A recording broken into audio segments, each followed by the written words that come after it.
आज हम लोग लीनियर प्रोग्रामिंग प्रॉब्लम पढ़ेंगे। इसके पहले हम लोगों ने 2D और 3D पढ़ लिया था। आज से हम लोग लीनियर प्रोग्रामिंग प्रॉब्लम पढ़ेंगे, LPP। आपका ये एनसीईआरटी का 12th चैप्टर है। इससे आपका हर साल 5 नंबर का हमेशा आता है, हर साल, इसलिए इस पर आप विशेष ध्यान देंगे।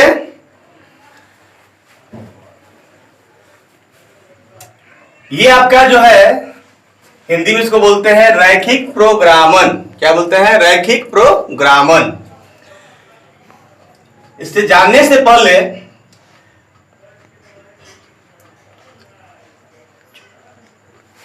आप 9th, 10th, 11th में बहुत सारा ग्राफ पढ़ लिए थे। उस ग्राफ को थोड़ा सा हम लोग पीछे से लेकर आएंगे और तब धीरे धीरे आप वहां तक बढ़ जाएंगे। देखिए बाबू, ये 5 नंबर का चीज है, इस पर ध्यान दीजिएगा। हर साल एक आना है। आप पहले जानेंगे, जैसे मान लीजिए आपको दे दिया जाए x greater than equal to 0, अब कह दिया जाए इसका पहले ग्राफ खींचे, कह दे आपको ग्राफ खींचे, तो यहां आपको x डैश, ये आपका y और ये होता है y डैश। इसको खींचने से पहले आप जान लीजिए, जैसा आपको कह दिया जाता है कि x इक्वल टू 1 का आलेख खींचे, तो ये आपका जैसे ये x हो गया और ये x डैश हो गया, ये y हो गया और ये y डैश हो गया। यहां पर हम ध्यान देंगे, इसमें आप पढ़े थे कि यहां 1 2 3 4, इधर आपका निगेटिव होगा, इधर आपका 1 पॉजिटिव में 1 2 3 4, इधर आप लिख सकते हैं -1 -2 -3, इधर आइए -1 -2 -3। इस तरह से आपको कहा जाता है कि x बराबर 1 का आलेख खींचे, तो आप क्या करते कि x पर देखते, x एक्सिस पर देखते कि 1 कहां है। तो आप जब देखते तो इस पर ये 1 था यहां पर, तो ये आप ऐसे खींच देते और कहते कि यह हमारा x इक्वल टू 1 का आलेख हो गया। यहां ध्यान देंगे x greater than equal to 0 का कह रहा है, x greater than equal to 0। तो यहां ध्यान दीजिए, इसका मतलब यहां 2 चीज छिपा हुआ है। एक तो x ग्रेटर देन 0 है और एक क्या है, x इक्वल टू 0। तो अभी आपने ये पढ़ लिया था कि x इक्वल टू 1 का जो आलेख आपने दिखा, इस तरह से आपसे कहा जाता है x इक्वल टू 2 का आलेख, तो आप इस 2 पर खींच देते। यदि यह x इक्वल टू 3 कहता तो आप यहां पर 3 पर खींच देते। इस तरह से आप खींचते जाते।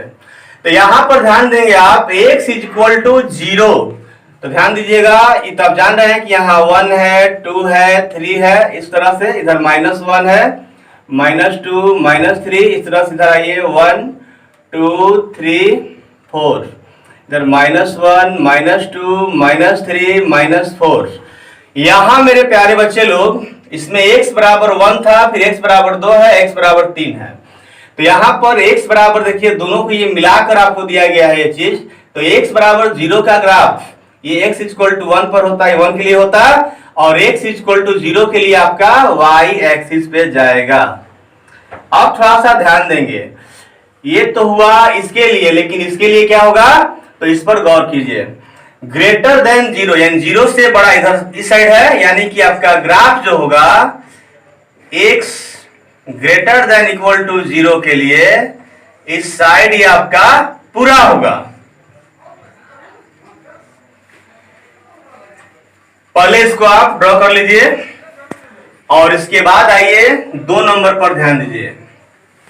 2 नंबर पर ध्यान देंगे, यदि आपको दे दिया जाता है कि y greater than equal to 0, तो इस पर ध्यान दीजिएगा। ये आपका x और ये x डैश हो गया, और ये आपका y और ये y डैश हो गया। अब ध्यान दीजिएगा, आपको कहा गया है y greater than equal to 0। आप लिखना चाहते हैं तो लिख लीजिए 1 2 3 -1 -2 -3 1 2 3। अब इधर आप ध्यान देंगे -1 -2 -3। यदि आपसे इस पर कहा जाता, एक छोटा सा पहले समझ लीजिए, x x डैश और ये आपका y और ये y डैश, इस पर थोड़ा गौर कीजिएगा। आपको कहा जाता है कि y is equal to 1, y is equal to, नहीं दिख रहा है बाबू, ध्यान दीजिए, y इज इक्वल टू यदि 1 कहता तो आप ध्यान दीजिएगा, इधर तो 1 होता है, 2 3 होता ही है, इधर 1 2 3, तो y इज इक्वल टू 1 पर बात करता तो आप क्या करते, इस पर ग्राफ खींचते। y इज इक्वल टू 2 कहता तो आप क्या करते, इस पर ग्राफ खींचते, ऐसे एक रेखा खींचते। तो यहां ध्यान देंगे आप, y greater than equal to 0, इसमें आपका दो बात छिपा हुआ है, y ग्रेटर देन 0 और y इज इक्वल टू 0, ये दो बात छिपा हुआ है। तो y इज इक्वल टू 0 के लिए क्या होता, जैसे y इज इक्वल टू 1 के लिए यहां पर होता, y इज इक्वल टू 2 के लिए यहां होता, y इज इक्वल टू 3 के लिए यहां होता, तो y इज इक्वल टू 0 के लिए आपका यहां होगा, इस पर होगा। लेकिन अब कह रहा है y इज इक्वल टू 0 तो हो गया, y ग्रेटर देन 0 है, यानी कि इधर 1 2 3 ऊपर बढ़ा है ना सब, तो आपका ग्राफ जो होगा आपका इसके ऊपर हो जाएगा। आपका ये जो ग्राफ है ध्यान दीजिएगा, एक्स एक्सिस पर भी है और इसके सारा ऊपर है।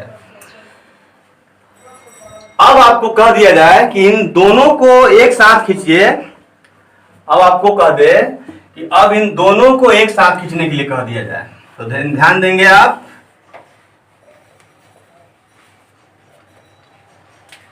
आपका 3 नंबर दे दिया जाता कि x greater than equal to 0, y greater than equal to 0। तो यहां ध्यान देंगे, अभी आपने सीख लिया है, उस पर थोड़ा गौर कीजिएगा और बहुत अच्छा लगेगा, बहुत ही इजी है, बस ध्यान दीजिए, x डैश y और ये आपका है y डैश। ध्यान देंगे आप लोग, x greater than equal to 0, y greater than equal to 0, अभी आपने पढ़ लिया है x greater than equal to 0 के लिए ये होता है। चलिए हम अंक नहीं लिखते हैं, अब इस पर आपको डायरेक्टली हम डाल देते हैं, x greater than equal to, ये आपका 0 के लिए हो गया। अब ध्यान दीजिएगा, अभी यहां पर 2 नंबर सवाल जो दिया गया था, y greater than equal to 0 ये दिया गया था, तो अभी आपका ये ग्राफ बना था। तो अब ध्यान दीजिएगा, y greater than equal to 0 का जो ग्राफ है वो आपका ऐसे बना हुआ है, x एक्सिस पर और x एक्सिस के ऊपर। अब आपको ये ध्यान देना है कि दोनों में, अब आपको ये ध्यान देना है कि जो अभी हम लोगों ने x greater than equal to 0, y greater than equal to 0 का हम लोगों ने जो ग्राफ खींचा है, उसमें दोनों में कॉमन कौन है, तो कॉमन हम लोग देख रहे हैं कि कॉमन ये आ रहा है। इसको हम लोग पढ़ते ना, पहले पढ़े थे कि फर्स्ट क्वाड्रेंट, यानी कॉमन जो आ रहा है यही आपका इसका आंसर होगा। तो क्या करेंगे आप कि इसका जो ग्राफ है आप यहां डाल लेंगे, देखिए इसका हम डाल देते हैं, अब इसका छोटा सा रुक करके, ये आपका x है और ये आपका x डैश है और ये y है और ये आपका y डैश है। तो ध्यान दीजिए, अभी आपने देख लिया कि इसका ग्राफ कहां बन रहा है, कॉमन, तो कॉमन ग्राफ इसमें आ रहा है। तो आपका जो है ये जो ग्राफ बना यही आपका है, x greater than equal to 0 और y greater than equal to 0। यहां तक कहीं परेशानी नहीं है आप लोग को? हाँ, पहले इतना आप लोग कॉपी पर नोट कर लें। आपको दे दिया जाए कि x plus y greater than, अभी लेस देन पढ़ लीजिए, तब greater than, less than equal to 1, x greater than equal to 0, y greater than equal to 0। अब आपसे कहा जाए कि इसका ग्राफ ड्रॉ कीजिए, तो इसके लिए क्या करते हैं कि एक टेबल बना लेते हैं। एक्स वाई, एक्स का वैल्यू रखोगे 0 तो इसका आ जाएगा लेस देन इक्वल टू 1। यहां रख लो 0 plus y less than equal to 1, 0 plus y y less than equal to 1 आ गया। इस तरह से y का वैल्यू रखोगे 0 तो इसका आ जाएगा लेस देन इक्वल टू 1। चलिए अब सारा चीज हमको मिल चुका है, अब आइए इस पर गौर करें। ये आपका x और ये आपका x डैश और ये आपका y और ये आपका y डैश। अब आप इस पर गौर करेंगे, अभी आपने पढ़ लिया है x greater than equal to 0, y greater than equal to 0, इसका ग्राफ आपने यहां पढ़ लिया है। तो ये तो क्लियर हो गया कि आपका ग्राफ जो है यहां पर है, इसमें है किसके लिए, इतना और इतना के लिए। अब आइए तो इसको हम पहले ड्रॉ कर लेते हैं, आप पढ़ लिए हैं, ध्यान दीजिएगा, पहले इसको लिख लेते हैं 1 2 3 1 2 3 ऐसे करके अपन लिख लेंगे। और आपका पहले ग्राफ ले लेते हैं, ये पढ़ लिए हैं कि x greater than equal to 0, y greater than equal to 0 के लिए ग्राफ ये होता है। अब ध्यान दीजिए इसके लिए ग्राफ क्या होगा, तो x का वैल्यू 0 तो y का value less than equal to 1 है, यहां है। अब x का value less than equal to 1 है और y का वैल्यू क्या है, 0 है, यानी यहां है। इस तरह से आपका जब ये मिलाइएगा तो देखिए तो लेस देन इक्वल टू 1 दिया है, x plus y less than equal to 1।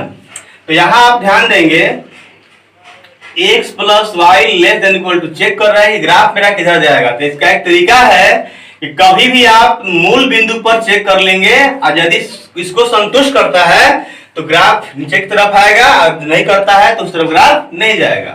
तो x का वैल्यू 0, y का वैल्यू 0, तो 0 plus 0 less than equal to 1, यानी 0 लेस देन इक्वल टू 1, 0 जो है 1 से छोटा है, यानी ग्राफ जो है नीचे की तरफ आएगा। तो आपका जो कॉमन ग्राफ मिला तीनों का, यही ग्राफ मिला। चलिए इसको हम थोड़ा सा जूम करके बड़ा बना देते हैं ग्राफ और समझा देते हैं आपको। ये ग्राफ फिर से बना दे रहे हैं, यहां ध्यान दीजिएगा, ये आपका x और ये हुआ x डैश, ये y और ये जो है बाबू y डैश। अब ध्यान दीजिएगा, आपने देख लिया कि 1 पर जा रहा है और इधर से भी 1 पर, इधर अपना लिखना है लिख सकते हैं, और इधर निगेटिव है -1 -2 -1 -2। अभी आपका जो ग्राफ मिला है ये है, तो आप अलग से पार लीजिए। जब भी आपको परेशानी होती है तो सिंगल सिंगल पार करके सबका एक में मिलाइए और देखिए कॉमन क्या है। तो आपका यही कॉमन आ रहा है, इसका जो है कॉमन ग्राफ यही है। और इसका निर्देशांक लिखना हो तो इसका हो जाएगा 1,0 और इसका हो जाएगा 0,1 और इसका है 0,0। चलो बाबू यहां तक आप लोग कॉपी कर लो। ढेर से फलन एक होता है, दिया रहेगा आपको, अब आपको 4 नंबर हो गया था, इसी को कर दे रहा है 5 नंबर। आपको कह देगा मिनिमाइज एंड और मैक्सिमाइज। तो अभी हम मैक्सिमाइज पर बात कर रहे हैं, यानी कि अधिकतमीकरण पर। z equal to 2x plus 3y और कह दिया जाए कि आपको z का वैल्यू निकालिए, अधिकतमीकरण कीजिए, मतलब सबसे बड़ा मान निकालिए, महत्तम मान। तो अभी आप तो ग्राफ बना ही लिए हैं, इस पर आपको समझा दे रहे हैं और फिर आगे बढ़ेंगे।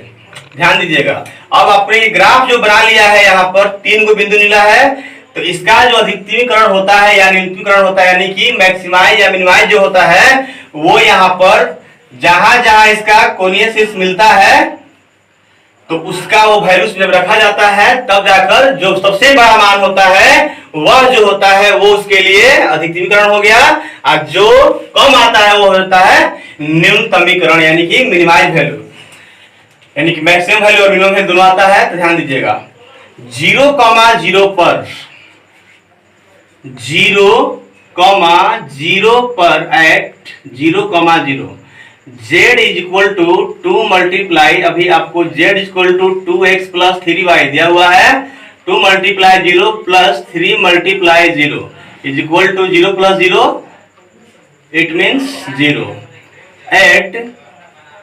1,0 z इक्वल टू, इसमें वैल्यू रखिए, x का वैल्यू 1 है, y का वैल्यू 0, 2 मल्टीप्लाई 1 प्लस 3 मल्टीप्लाई 0, हल कीजिए तो 2 और 0 हो गया यानी कि 2।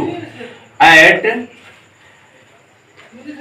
0,1 पर, तो 0,1 पर आप काम कीजिए। z equal to 2x plus 3y, 2 multiply 0 plus 3y, 3y तो 3 मल्टीप्लाई x का वैल्यू 0 था, y का वैल्यू 1, इसको हल करने के बाद 0 हो गया, 3 हो गया यानी कि 3 हो गया। अब आपको हमने कहा है कि मैक्सिमम वैल्यू निकालना हो, what minimum value is equal to what. तब क्या करेंगे ध्यान दीजिएगा। तो इसमें देखिए सबसे बड़ा वैल्यू क्या है, 3 है, तो आपको मैक्सिमम वैल्यू पर निकालना है। तो maximum value is equal to, सबसे बड़ा कौन है, 0 2 3 है ना, तो 3 बड़ा है, 3 हो जाएगा। और कितना पर है, तो आप लिख सकते हैं एट 0,1। अब आइए मिनिमम वैल्यू, तो आपको मिनिमम वैल्यू इक्वल टू कितना है, 0, कितना पर है, एट 0,0। चलिए आज तक के लिए इतना ही, इतना आप पहले कर लीजिए और अपना 12.1 पूरा आप बनाइएगा और कल इसके हम आगे बढ़ें। कल